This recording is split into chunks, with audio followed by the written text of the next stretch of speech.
Mm, Okay, you're all set. all righty. Hello, good evening, good afternoon, good morning. This is Stephanie, hailing from Frisco, Texas for Global Chamber Dallas Fort Worth. Welcome, welcome, welcome. We're so glad to have you today and have those who are joining now and for those who will review or review the video later on. As I mentioned, I'm Stephanie Austin. I am the Executive Director of Global Chamber Dallas Fort Worth. We have a great panel that's coming up. We have our board chair, Anthony Piccolo, who is the CEO of Performance Scoring. He will be moderating this event today. And so I'm really, really excited about it. I just want to share with some people some housekeeping things, just so you'll know. This is an opportunity for everyone to network. So we would love, love, love for everyone to drop your information in the chat area, so that people can connect with you off later on.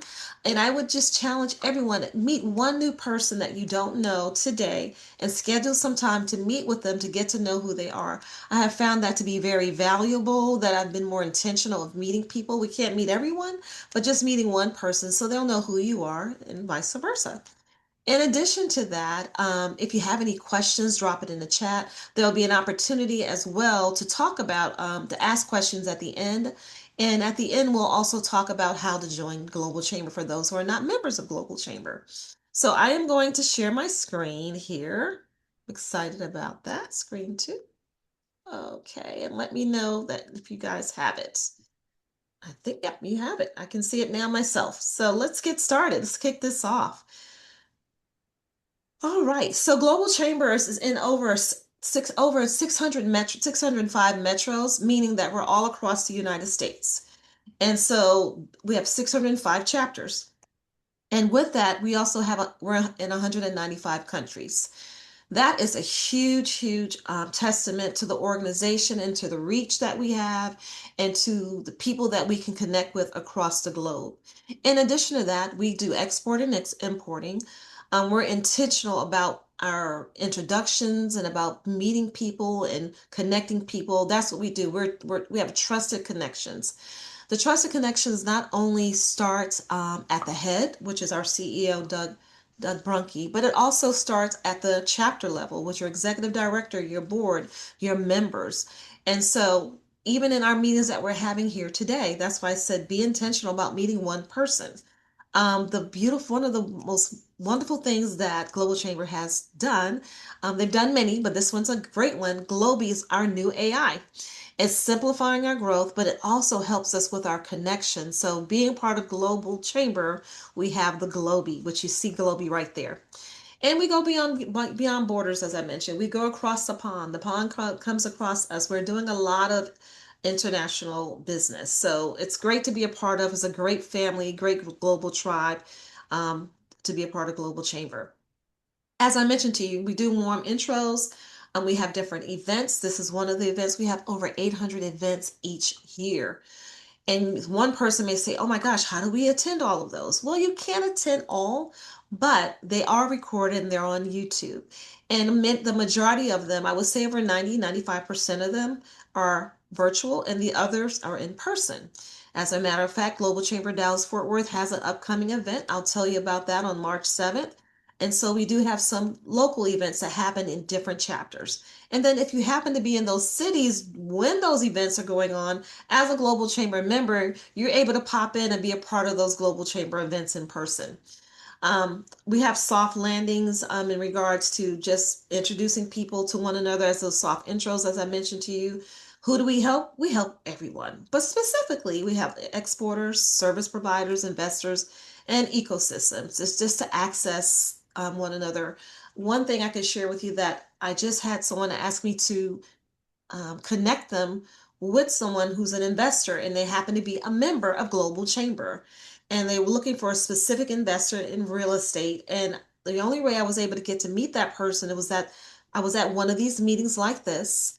And the person and I were intentional about meeting. And when I spoke with that person, they told me they were an investor. And I said, hey, I don't need it right now for myself, but if it so happens someone needs you, I'll be able to have you in my back pocket. And today I was able to introduce that person. So Global Chamber has so many benefits that I think it would be beneficial for our team or people that are here or listening to be a part of. Some of the challenges that we address is finding best targeted clients anywhere. Because think about when you're cold calling, you're just doing that cold calling. You can't get past the gatekeeper. You're trying to figure out who do you know or who knows who and who can help me connect. Well, Global Chamber has that capability. We have someone in any of our regions who may be able to connect you to a person or a company or organization. There's so many of us, so that's why it makes it so beautiful. Another thing, we have limited visibility and credibility abroad, and getting the right talent and leadership is very important. So that's just a little bit of the high level that I want to share with you. And I'm going to go next to start to introduce to you, as I mentioned, our board chair, Anthony Piccolo. He's the CEO and founder of Performance Scoring. And we have Dr. Chichi, and she's a leadership advisor and champion of CEOs. I'm going to allow Anthony to introduce himself fully, as well as introducing Dr. Chichi, because he can do it better. But the one thing that I have to say about Anthony and performance scoring, it is a phenomenal tool to have. We have all these AI writers in the meeting. I'm like, AI writer this and AI writer that. Well, if you have performance scoring, that software does all of the writing and the notes in addition to the task that it helps to assign and who's responsible. Now, Anthony did not ask me to do this, but I'm just making a plug. Performance scoring is truly a great tool and very beneficial to use. And if you want to know more about it, you have Anthony on the call and you have Trevor. Trevor works for performance scoring as well, and they're both fantastic guys. Okay, so no more for me. I'm going to turn it over to Anthony now Well, that I've well, said all of that. well, um, thank you so much, Stephanie, for the very kind introduction. I'm excited to moderate this today with somebody who has really made a big difference in our organization. Dr. Chi Enyen Wu, she's got a PhD in organizational leadership. She actually has all kinds of degrees. She doesn't want you to call her doctor. I know that, but I told her like I want my kids calling me doctor. If I mean like any letters I want to depend it like informally as well. But we had an experience with Dr. Chichi last year internally to help get us aligned, and through her product, the Leadership Compass, we're really excited about what she's done for us and how it's helped us grow, and can't wait for her to share what she's doing with you guys. Dr. Chichi.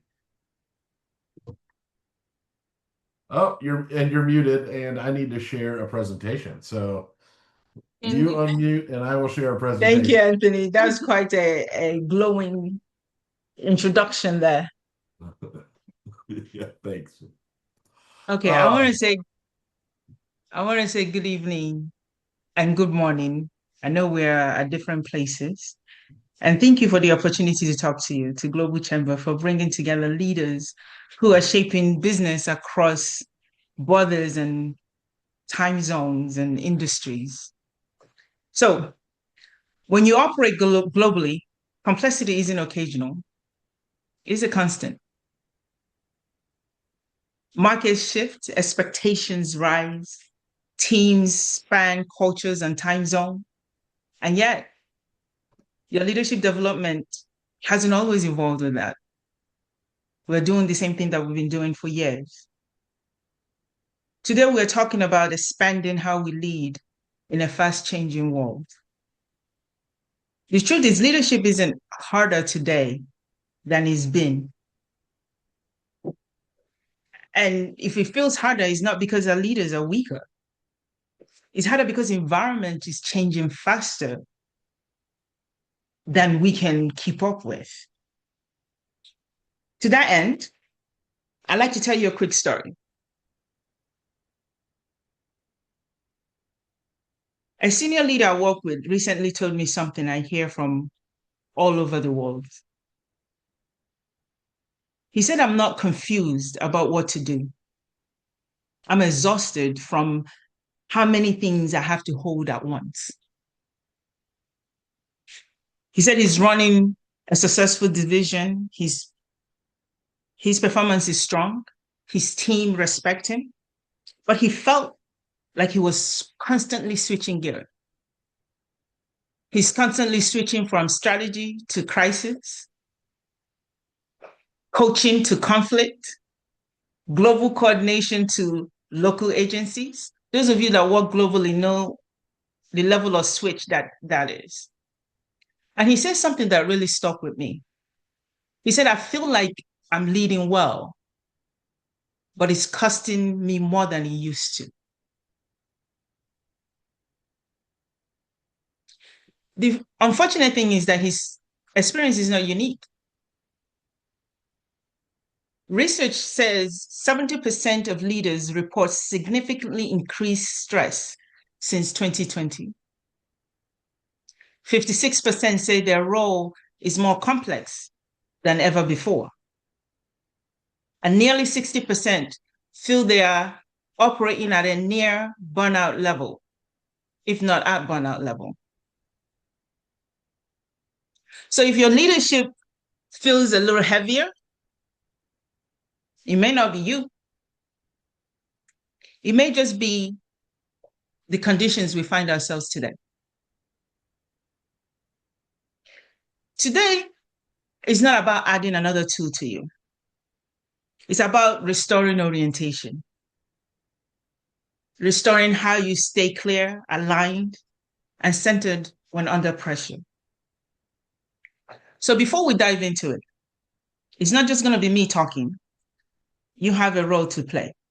So get a pen and paper, or those that like to type, get your tablets out. I'm going to be asking you questions. And I need you to write, I encourage you to write it down. Because at the end of it, when you look at that question, you will see a picture of yourself that you may not have seen to date. So this is a self-diagnosis that we're about to go into, right? To that end, I want you to hold one leadership situation in mind, a moment where you may have leadership, where your leadership feels a little heavier or less clear. Have it? A situation, a moment where pressure has made leadership feel heavier or less clear. Okay? Next slide, Anton.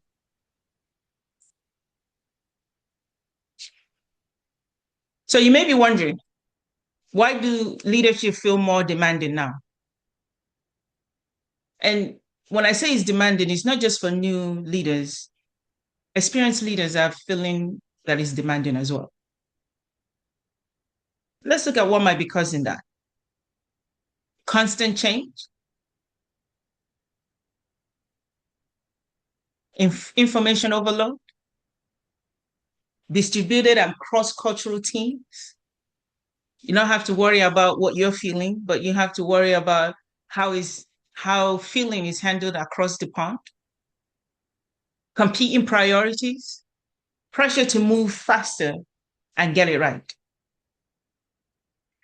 But here's the key insight. The problem isn't commitment. The problem is capacity. Leaders don't suddenly become less capable. The leadership load has increased. And the capacity hasn't always expanded with it.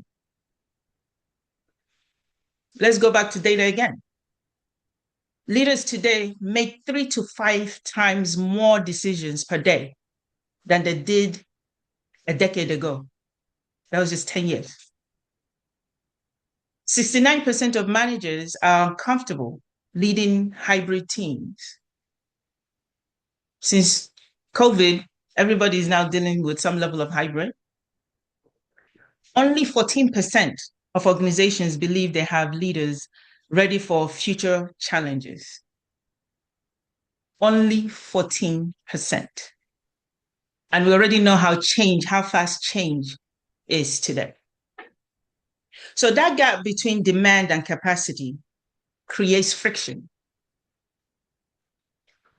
And when leadership doesn't expand, we start to see certain patterns, confusion instead of clarity, misalignment instead of momentum, burnout instead of trust. And more over time, something more subtle but very sad happens. Leaders start to lose trust in themselves. And here's the curse, or the truth, however you want to say. Misalignment is expensive, but clarity compounds. We're going back to that participation, so make sure you're writing this down. In the situation you're holding, where are you spending energy you shouldn't have to? Where are you spending energy you shouldn't have to? Is that in deciding, in explaining, or in constantly correcting things? Next slide. I spoke about the hidden patterns that showed up. Let me share a pattern I see with senior leaders across industries. They rarely come to me to ask for growth first. They come asking for relief. Not because performance is failing, not because something internally feels less steady than it used to. So I work with leaders who are stepping into larger roles, both globally and nationally. The result was strong. The team was capable. Strategy was clear. But he says something that caught my attention. He said, nothing is wrong, but I feel less grounded than I used to.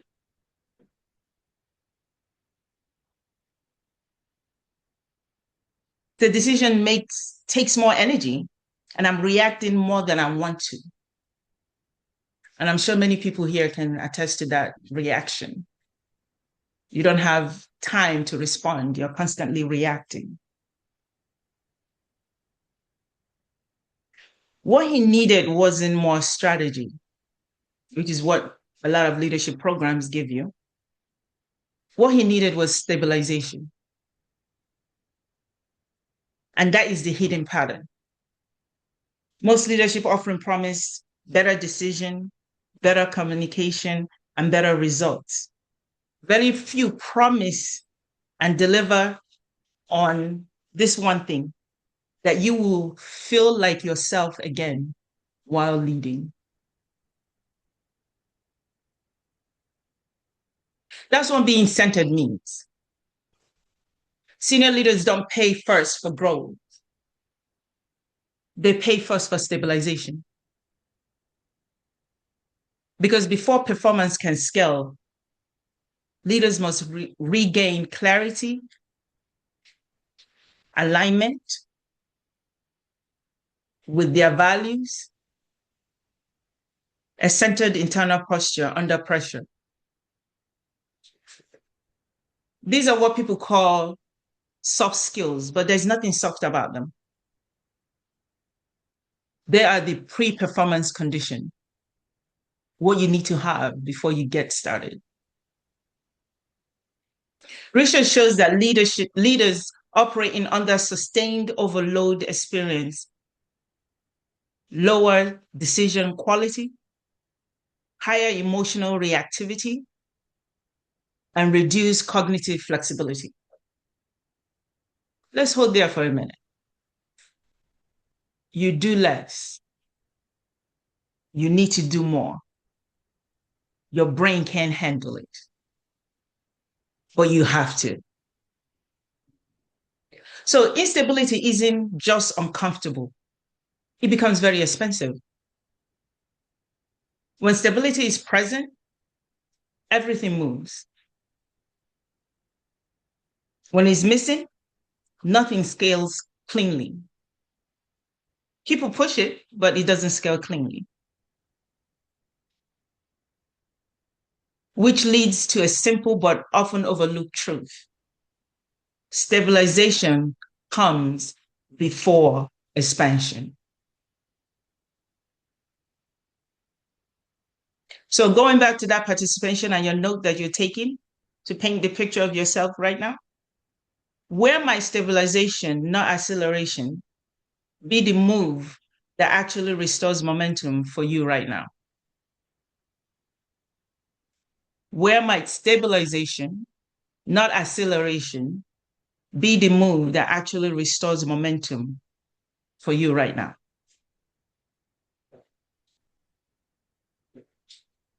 Okay, next slide. Once leaders recognize that stabilization is the first step, the next question becomes how? Most leadership models focus on what to do. Very few focus on how to stay steady while doing it. That's why I developed the new Bread Leadership Compass. It's a leadership operating system designed specifically for moments of strain, growth, and complexity. And what makes it different is that it doesn't boast that it will help leaders move faster. It's not going to do that. It helps them stay steady when speed increases. And we've established speed is increasing every day. Because the real risk in modern leadership isn't that change is happening, is that leaders lose orientation while navigating change. When orientation is lost, we see reactive decisions, misalignment between values and behavior, emotional leak into teams, inconsistent signals across the organization. The compass restores that orientation. It provides clarity under pressure, alignment between values and behavior, and a repeatable way to recalibrate instead of react. I'll say that again, a repeatable way to recalibrate instead of react. The speed is causing you to react. Here's something that will help you stop the reaction. So leadership doesn't depend on mood, energy, or circumstance. It becomes intentional and stable. And this is what I call leadership stabilization. Going back to that participation notes, as you walk through the compass, I want you to use this to diagnose your own leadership moment.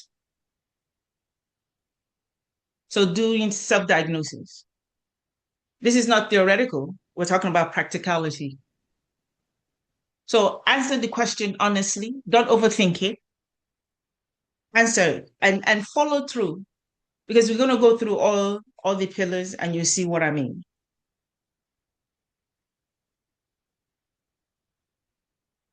Where are you steady right now? Write that down.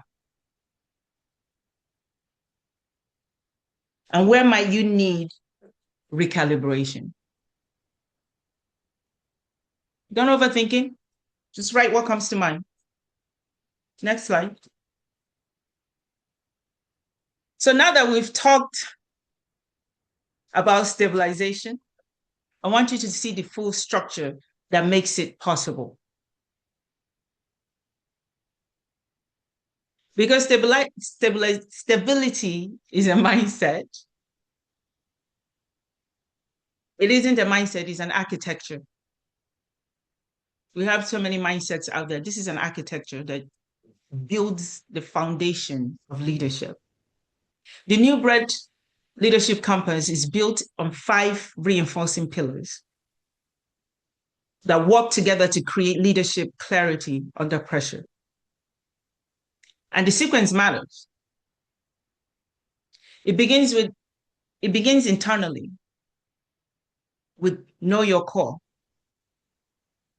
This is where you define who you are before you define how you lead. Because when leaders lose clarity about themselves, everything else becomes inconsistent. Then it moves outward to set your standards and live your promise. That's pillars 2 and 3. Making expectation explicit and aligning behavior with intention. This is where trust and credibility are built. Then it scales, pillar 4, lead your team. Building systems that carry clarity when complexity increases. Because leadership cannot depend solely on the leader's personal energy.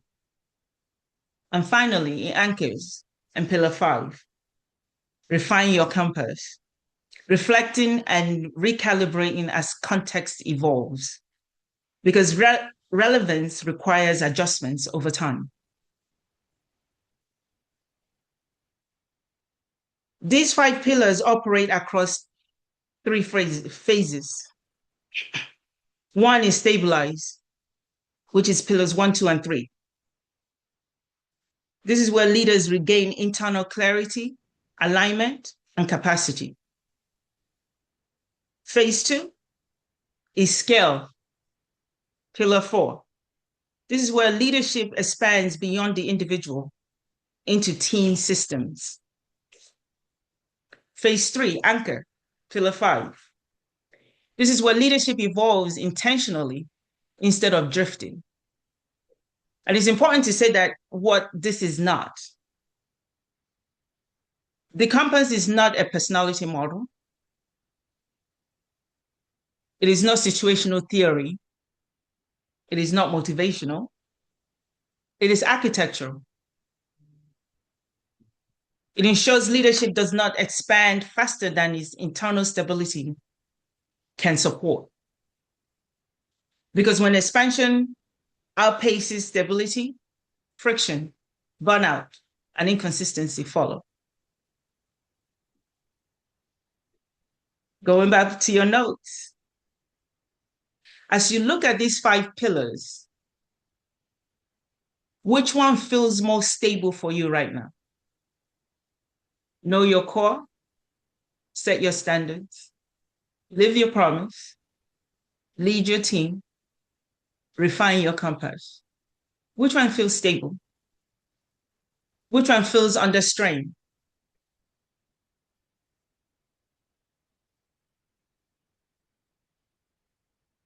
Most leaders assume they should start with team systems or communication or performance metrics. All these are good.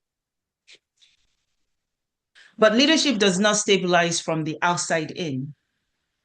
It stabilizes from the inside out. Every breakdown in alignment, every moment of friction, every leadership drift can be traced back to something internally losing clarity. So we begin where all durable leadership begins. Next slide. Stability precedes expansion. Oh, you were right, Anthony. So know your core. That's the first pillar. Expansion without stability creates inconsistency. Everything in leadership accelerates when pressure increases. Everything. You should be on slide that says pillar 1. Thank you. Decision come faster, expectation rise, stakeholders multiply. And in those moments, leaders don't rise to the level of intention. Unfortunately, they don't. They fall to the level of their internal stability. The same thing that happens when you can speak multiple language. When you're in stress, you fall back to your first language, your language of your comfort. Same thing happens with leadership. If your core isn't clear, leadership becomes reactive to context instead of anchored within it. You start adjusting to every voice in the room, every new priority, every external demand. And over time, your team experiences inconsistency, not because you lack capability or because your internal anchor isn't fully steady or set. So knowing your core means understanding your values, your purpose, your strength, your emotional patterns, especially under pressure. It allows you to adapt without becoming someone your team no longer recognizes. Because the goal of leadership is not rigidity, it is flexibility, but stable flexibility. This pillar restores clarity, and clarity reduces decision fatigue dramatically. When you know where you're going, you're not constantly trying to figure out what's happening. And when leaders are anchored internally, they spend less energy figuring out what to do or who to be, and they spend more energy on what they're doing and how to do it. We are back at that participation again. Strongly encouraged to write this down. This is going to help tremendously at the end when you look at it. In the situation you are holding, which value is under pressure right now? Which of your values? I'm assuming here that you know what your values are. Are you leading from it, or are you leading around it or walking around it?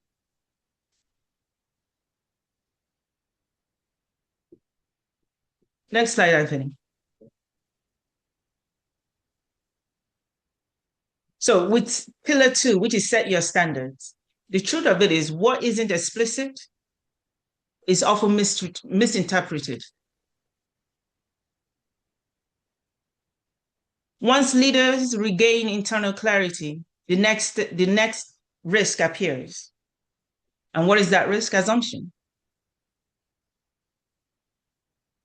Leaders often believe expectations are obvious because they're obvious to them. So if it makes sense to me, it should make sense to you. But scale exposes ambiguity. And ambiguity creates friction. At scale, unspoken expectation don't just cause confusion, they create risk. Because people fill gaps with their own interpretations. I actually worked at a place where after a meeting, everybody will go meet together. This is what I got. This is what I got. What did you get? So when it's not clear, everybody starts filling it with their own understanding or from their perspective. And that is a big risk for any organization. Because people fill gaps with their own interpretation. This pillar clarifies 3 critical things. It shows you how decisions are made, what behaviors are non-negotiable. Because many times leaders, you do something and they just blow up at you and you never knew what happened. But it helps you define what those are and share it. And where accountability truly lies. Who's accountable for what? When? And when these things are clear, something powerful happens. Energy returns to execution instead of negotiation. Structure reduces friction. Clarity restores trust. Because trust is not built by being nice. Trust is built by being predictable. Participation time again. If your team described your decision, how decisions are made, would their answer match yours?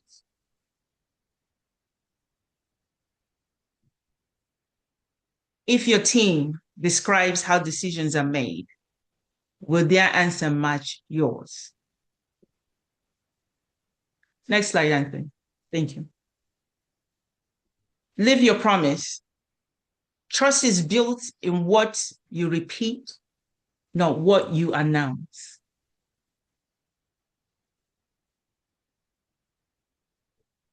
The third pillar is this third pillar, know your live your promise rather, is where leadership credibility is either strengthened or quietly erodes. Because people don't experience leadership through vision statements. I don't think many people read it after it's created. They experience leadership through calendars, reactions, how you making decision under pressure. What are you rewarding? Who are you ignoring? Every leader communicates standards, but behavior confirms them. It's not what you say, it's what you do and when you do it. This pillar closes the gap between intention and impact. And that gap matters because inconsistency creates uncertainty faster than poor strategy does.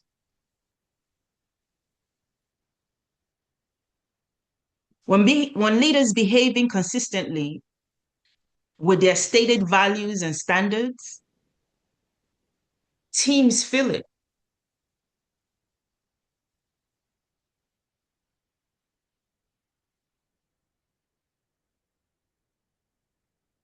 They become cautious, political, disengaged.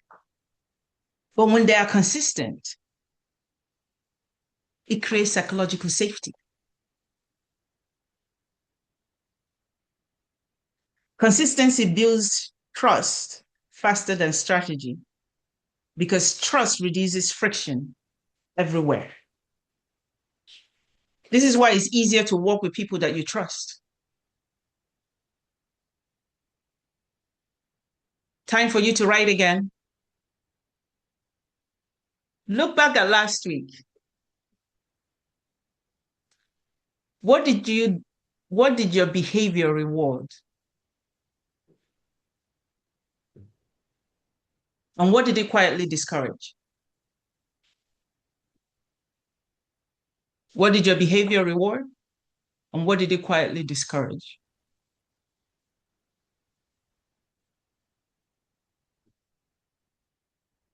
Next one. No, you're right. Stay where you are.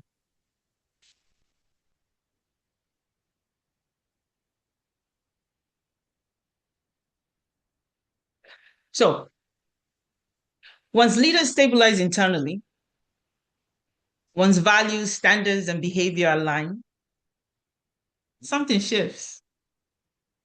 And it's very noticeable when that shifts happen, not just to the leader, but to everyone around them. Decisions take less energy. Boundaries feel justified instead of guilty. How many people feel guilty after doing something, even though they felt like it needed to be done? Communication become grounded instead of reactive. The noise decreases. Second guessing decreases. That's the one that gets me. I hate second guessing myself. Emotional leakage decreases. But what increases? Effort. Or is it? What increases is not necessarily effort because effort doesn't get you anywhere. It's capacity. Because leadership fatigue is rarely about working alone. It's about misalignment. When leaders are internally aligned, they recover cognitive and emotional bandwidth. And that bandwidth is what allows them to lead at scale. There's certain people you think they're natural leaders, they can orchestrate many things. They're operating from an aligned and at full capacity. You may have experienced this before. Some people call it flow zen mode. A moment when things suddenly felt clearer. Nothing external changed, at least not dramatically, but internally, you were centered. When you're in that flow, if you can think back, if it's happened to you, that's not relief. That feeling is not relief. That is capacity at its best. Are you ready to write again? What would become easier if leadership felt centered again? What would become easier for you if leadership felt centered again? Now, here's the important part. Think about your team for a moment. If you became perfectly clear tomorrow, would your team automatically feel clearer?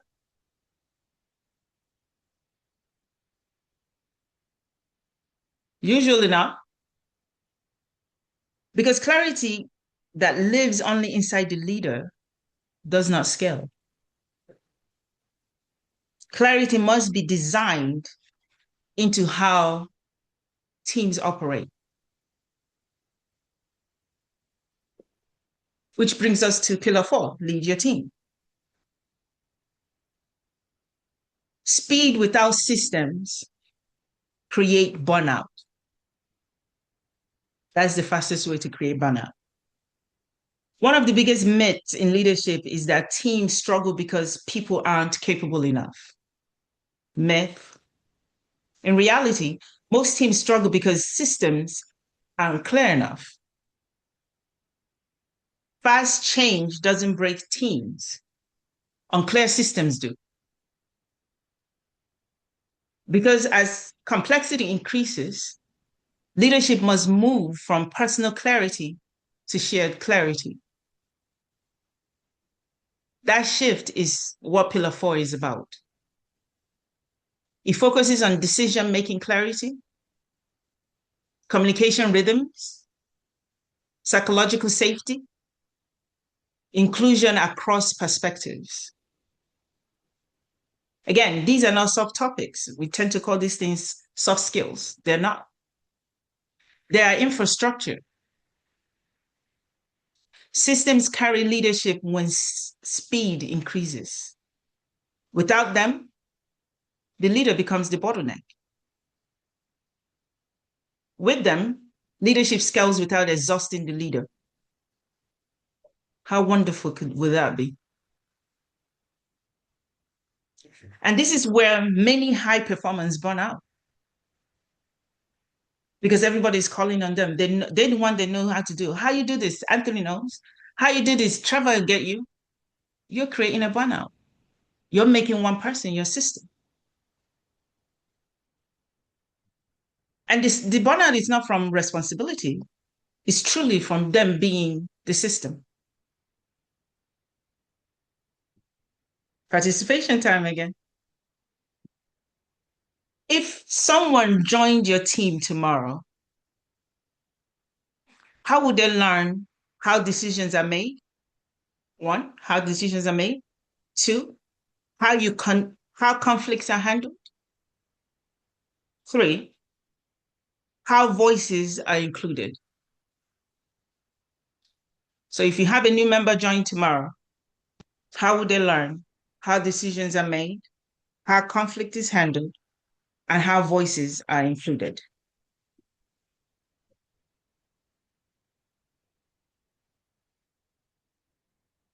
Pillar 5,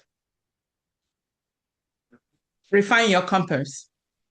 Reflection is how leaders stay relevant.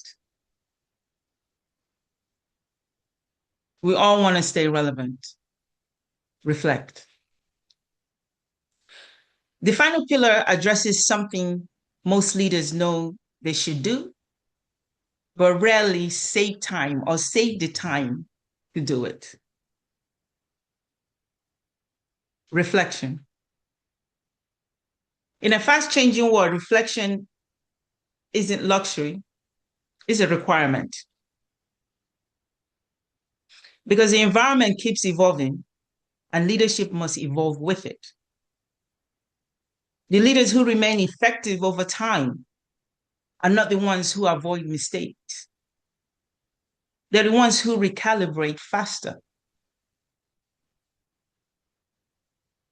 They don't wait for breakdowns to reflect. They build reflection into their operating rhythm. After decisions, after projects, after tension, after growth. Because reflection turns experience into intelligence. And Hey, Dr. intelligence, Dr. yeah, Chichi, I'm getting pinged here. We've got 3 minutes. okay. And reflection into experience. So that brings us to the end of this. Because of time, I'm going to let Anthony go into experience that he had implementing. But Anthony, before you go, the participation, when has your when was the last time you intentionally asked these 3 questions? What's working? What's drifting? What needs to change? What's working? What's drifting? What needs to change? Anthony, take us to your case study. Yeah, well, Dr. Chichi, thank you so much. And this is, guys, this is just kind of a foretaste of what you go through. So, for anybody who knows me, we built a performance management tool. We work with a lot of coaches, a lot of systems, business operating systems, personal improvement system. You name it, you name the system, we work in it. And so, I always have a natural bit of skepticism. And I'm also a CEO who just wants to get things done. I don't like to spend so much time in some of these more ethereal spaces. But I just this is why I asked Chi Chi to come on and why I wanted to say something. Um, from the first session, the know your core, your when you work on your personal values, it had been since 2020 that we at performance scoring had sat down. I had sat down and looked at our core values, my own individual values, and I noticed something. I noticed drift, and I noticed while we're making more important decisions, we're making decisions at a faster pace than we ever had. Um, but there was like a little drift, and one of the things that this system allowed us to do, even though we're in the business of helping others do these kind of things. We're in the business of helping others measure these kind of things. Um, but for us, we got a clear direction. Our team was better aligned. We were able to make the decisions. The decision tree shortened, and the right group is making the decision with everyone having confidence in it. And that was one of the biggest changes that took place. Obviously, people feel the ownership and authorship over the decision making. So I just couldn't speak I couldn't speak more highly of the leadership compass, and I really encourage everyone to reach out to Chi Chi and learn a little bit more. And with that, Dr. Chi Chi, Stephanie is pinging me here. We've got let's go ahead and give a one final shout out. And Stephanie, I know we're late, but we can do the announcements here in a second. Not a problem. I mean, thank you so much, Dr. Chichi. Thank you, Anthony. Dr. Chichi, you shared several pearls of wisdom. It made me sit back and just looking at those 5 steps, the 5 pillars of leadership compass. Where am I in those steps? And I'm sure others have the same ideas and comments. I saw people nodding their heads. Can you put that last? Yeah, keep that up there. And for those who want to learn more, to do more, Dr. Chi has a QR code there. She has her phone number, her website, her email address. Feel free to reach out to her to learn more. I think, as I've heard, it'll be well worth your time. Again, Dr. Well, Chi, thank you. and Stephanie, Chi Chi, one more time. You want to say anything in the last 30 seconds here? I know we're kind of Yes, wrapping it up. I want to give Dr. Chi Chi one last time to say.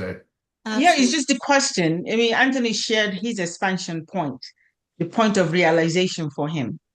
The question I have, the world is constantly changing. The question for you is, with your how you lead, expand with it. And I will leave you with that. I have so many questions. I think you and I need to sit down for an hour because I'm like, how do you keep up? It is so much. It's like you're churning, churning, churning, churning. And yeah, I'm gonna have to, I need a special session. All right, all right. Well, I'm gonna share my screen. If you could stop sharing there. Oh, sorry about Um, that. and then before I share, start talking about that, this is the opportunity for everybody to introduce themselves. So I am going to let me stop sharing because I get to see if your camera's on, I'm gonna call you first. So if your camera's off, it's coming. Okay. And so Trevor, you're up. You're up on my screen right now. If you can do a 30 seconds or less or a minute or less about who you are, what you do, and how we can get in touch with you. Well, I'm Trevor Baker. I oversee the client onboarding, support, and education at Performance Scoring, and I'm almost a graduate of the Leadership Compass. We are in Pillar 5 right now. So I did just leave a comment about the questions Dr. Chi put up for us today. I know when you're in the middle of it and she asks those questions, you're like, how do I answer this question? Do I need to, what? Well, I don't know, but they're really good questions to ponder and really think about and chew on as you're driving, as you're just sitting there and listening. But as far as performance scoring goes, if you're looking for an overall business operating system to tailor to your business needs, holler at me. All right. Thank you so much. Burn, you up next. I see your handsome face here. All right. Well, thank you so much. This is Bernd Heber from Phoenix, Arizona, and I am in the music business for over 20 years with a company called World Strings Promotion. Three related announcements. Quick. One is I'm involved in an initiative called the Nursing Rocks Concert Series. So we're putting concerts together for nurses nationwide, sponsored events where nurses are celebrated and honored in a Oh, that's very awesome. special way. And then through that channel, Stephanie, we have connected. Yes. Was able to introduce you to two players in Dallas, Yeah. in Houston, and that led to the women's conference at one of the panelists. I'm very happy that this had worked out.